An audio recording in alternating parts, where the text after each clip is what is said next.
I had a realization this year, and it's becoming more and more apparent with me. And it's something that I appreciate every time I remember because it's so integral to, I believe, a healthy relationship with success.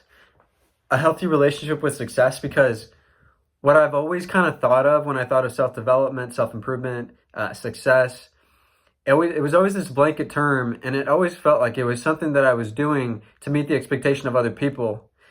But this little switch, this little shift in mindset when it comes to improving yourself or doing something new or striving for more has given me so much peace when it comes to this. I never feel rushed. I mean, there's times I feel rushed naturally because of things that, like, maybe I'm at work and there's literally a rush at work where there's a lot of people to help. But in a fundamental level, I never feel rushed anymore, or at least it's very less likely, and to a a much smaller, like a much smaller intensity. And the reason for that is because I discovered that everything I was doing wasn't to become more. It wasn't anything. I wasn't striving to become anything more than I already was. At the truth of who you are already everything. You are everything. You encompass everything. And so anything you do is just a self-expression. It's just an outward expression of who you already are. So what you're looking for, it's so funny, and it's so cliche because everyone says the same thing as far as like what you're looking for is already within you. It's like, yeah, absolutely. But there's more to that when people hear that, when people say that to other people, they're not giving them enough. Like, that's a great starting point, but that doesn't take away the reality that you would like to have more and experience more and have more stuff around you and go, take trips to different places and enjoy your life in more expansive ways. And that's the key. That's the ticket right there, because everything you do, it doesn't have to be a striving, I'm not worth this stuff, so I have to attain these things. I have to, like, work hard, and I gotta make $100,000 a year, and I gotta make $10,000 a year, and I gotta show people that I'm worth it so I can actually feel like I belong in this world, blah, blah, blah, blah. Something along those lines is what I think a lot of people, especially in like the younger 18 to 25 generation, deals with. And those are great goals. Like, there's nothing wrong with that. There's nothing wrong with materialistic things. I love material. I love I love having a car to drive. I'd love it even more if I had a Porsche GT3, for example. I would. There's nothing wrong with that at all. But you should not you shouldn't feel like if you don't physically have that with you, that it means that you're not worth it, for example. It just hasn't caught up to you yet. Like, there's levels to it, and honestly, there's things you can manifest instantly. There are other things that take a little bit longer, but it's all just it really is a matter of how often and how deeply, like how much of the core of your being do you believe that those are your things to enjoy, those are your things to experience, that those, that you deserve these, that you're already worthy. And it's reversing that have do be to be do have. You gotta be, and from your being you do things that are an expression of who you believe you are.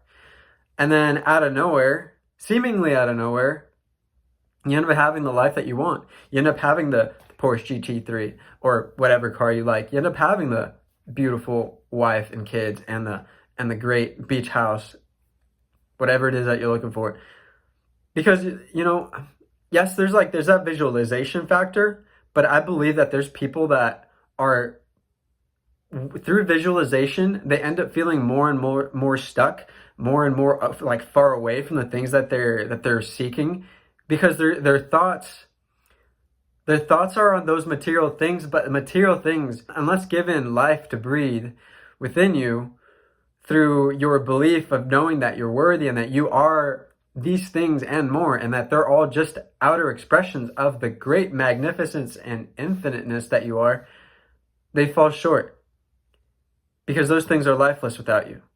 It's like the whole perceiver. It's like the whole perceiver quantum mechanics test of like the double slit experiment. You know, those things aren't there, first of all, if you don't perceive them.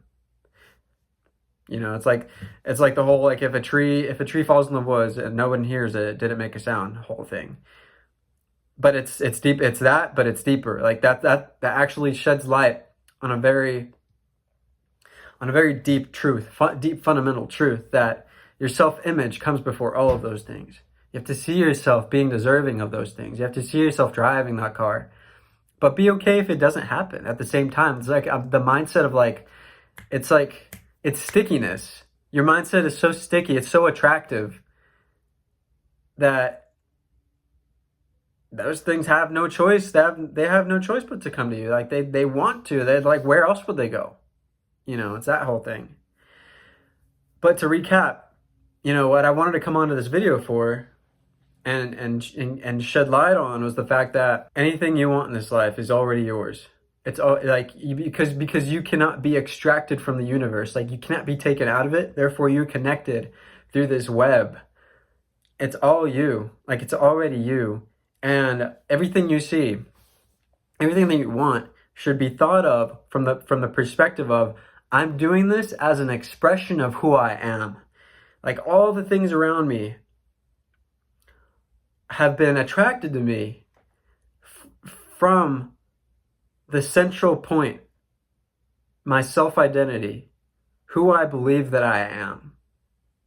Who I believe that I am. Because everything, like, it's all just self-expression. You're already everything. You are it. Like, you are that thing. That thing. You're it. Like, you're that thing, man. And so, like, there's nowhere to go but here. And anything on top of that is just beautiful extra. Like, everything's just extra. Because imagine if God had nowhere to go. You know, he's been living for eternity, and he's like, you know what? Let me just have some fun. Let me put some dust in this place. Like, let me just create stuff. Let me just divide myself and experience myself.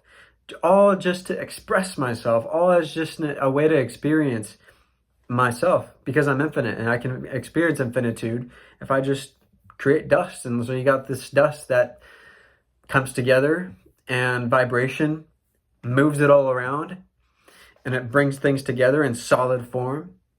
And so that's another beautiful thing, is how, like, everything was just started as an idea. Imagine that the world was nothing but dust, just particles floating around everywhere, and all you had to do was picture something in your mind. Picture those particles coming together in the form of a spoon, for example. Now you got this tool that you can scoop other dust with, and you kind of, you know, you make a little sand castle. Now you got these things. You can, you know, you got a blueprint for houses and things, and now you got people living in them. You could, I mean, it's beautiful, but yeah. Anyways, I wanted to get that out before it was too late, and I hope you're all having a good day. Talk to you guys soon. Bye.